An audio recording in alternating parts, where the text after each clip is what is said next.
Eurocars are unlike any other form of racing anywhere. True, they're based on the American NASCAR series, but over here they like to go the wrong way round racetracks wherever they're permitted, and they have grid positions that are drawn out of a hat. Drivers are attracted to it from everywhere: circuits, stock cars, hot rods and even rallycross.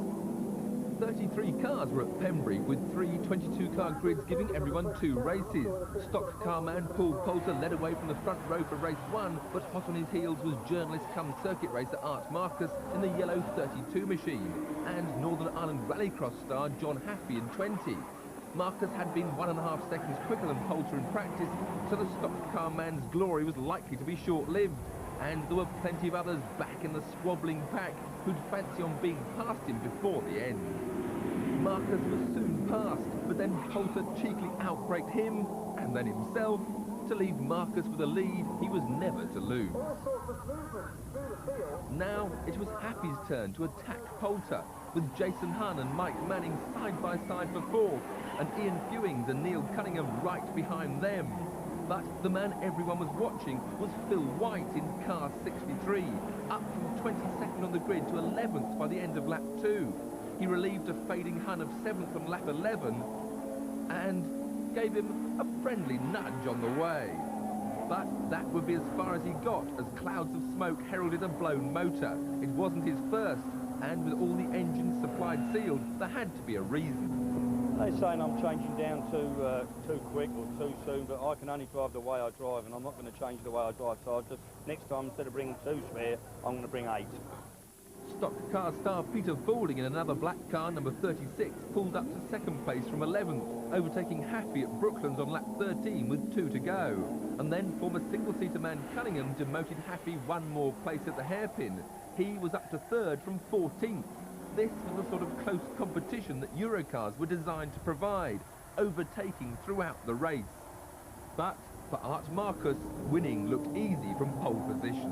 I wouldn't say it's easy, Tiff, but obviously if you can't win from pole, you're doing something wrong. So I wouldn't say it was easy, but it was okay, yeah. The ritual of drawing grid positions happens before each event, dividing the entry into 3 groups, with each driver having 2 races, and their starting position being reversed for their 2nd race. So while Marcus had been at the front for his 1st race, he'd be right at the back for his 2nd later in the day. His group sat out race 2, when Phil White should have been on pole, but he hadn't had time to change that blown engine. So Mike Beeston in car 9 had a clear line up the inside of the remaining front row man Mark Loveland in number 10, and he made the most of it. Near the back, number 65, Mark Willis, was fastest in practice and could be expected to make rapid progress. Down into Brooklands on lap 1, and it's 4 abreast for 2nd place with more than the usual amount of bodily contact. Oh, and no, that's not Richard Petty making a comeback in number 43, but Mark Skilton in a lookalike. The melee allows the front 4 to make a rare breakaway, with Beeston leading Steve Dance, Cunningham and Rick Lemon up from 12th, while in the pack behind, Happy seems to be reverting to his rallycross days. I'm maybe trying to frighten the other drivers. Introducing new lines to Eurocar, but I'm going to try and keep it on the black stuff. A lot of these blokes have sort of come from stock car racing. How have you found the driving standard? Yes, well, I think maybe some of them just took a little bit of time to get used to a rallycross driver, because they are quite a close-knit community. But they're very, well, gentlemanly in some of their driving, but not all the time.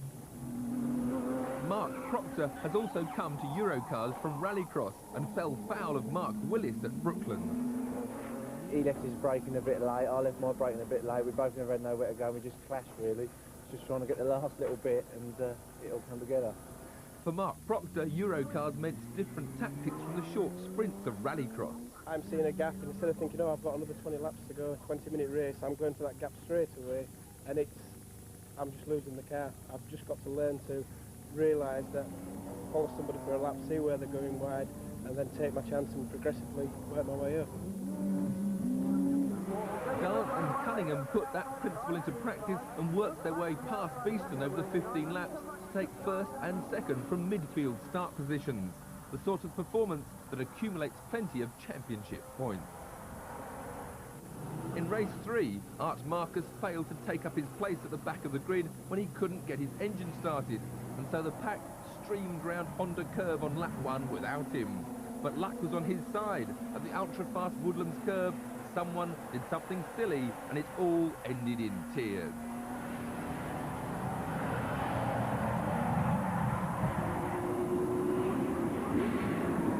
The amount of contact was causing concern to some of the more experienced drivers like Alf Bora. In my opinion, there's too much contact at the moment, but I mean, we're still in a big learning curve. There's quite a few new drivers coming, you know, and I think that there's so much going on out there, and it is very difficult to pass anybody because the cars are so equal. So at the moment, you have to put it down to just youthful exuberance. The end result was some damaged fiberglass, 2 non-starters, but no injuries. And the restart meant Art Marcus could rejoin the party. Maybe the drama had settled people down a bit, but the resumed race was more disciplined. Scotsman David Philp in '89 celebrated turning 50 by squeezing past poleman David Oates and going on to his first Eurocar win. While Art Marcus probably wished he'd never got a second chance at all. So, the driver of the day with most points from his 2 starts was ex-Formula Ford man Neil Cunningham, with a second and a third in the Muratec Eurocar. The 230 horsepower V6 Eurocars have become a familiar sight on the British motorsport scene since their introduction a couple of years ago. Based on the American NASCAR formula, the purpose-built space-frame chassis are clad in a glass fibre Mondeo body shell. But surely NASCAR is all about V8s. So Eurocar have introduced a new V8 category. The same basic principles, but now a totally new body shape and a 450 horsepower V8 under the bonnet. The engines are prepared by Roush Industries in America and are claimed to vary in output by no more than 6 horsepower. They're mounted much further back in the chassis than the V6s to give better handling, helped by the much beefier 12-inch wide tyres. Just 8 of the new cars took to the track for the first of the 2 races, with the draw putting Mike Jordan on pole, appropriate as he'd been fastest in practice, so he should have been able to keep everyone else behind him, and he did. But right on his bumper, battling for second spot were Kevin Clark on the outside of Tony Gale. Back in the pack, double V6 champion Barry Lee was relishing the extra power of the new machine. Down into Brooklands on lap 1, and Clark has secured second place, wrestling the heavy machine round the tight left-hander. The end of lap 1 and into the tight hairpin, the big heavy V8s are a long way from the super-fast NASCAR ovals, but they're an impressive sight nonetheless. Wales has never seen motorsport like this before. But with the handling not fully sorted and drivers unfamiliar with the circuit, nobody was ready for any daring do. But Barry Lee was the man on the move, taking Tony Gale for 3rd place on lap 8. But Tony wasn't going to give the place away and fought back with dramatic results. I was accelerating out, suddenly I'm pushed towards the Armco and these accelerate so quickly. I thought, oh, that's not too bad, until it spun round once, and I thought, this is not slowing down, this is getting a bit hairy now. And what any driver says, you can get it back once, you can't get it back the second time.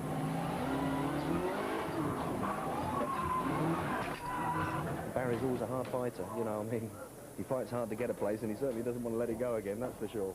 But, been around a long time. He's forgotten more tricks than I know.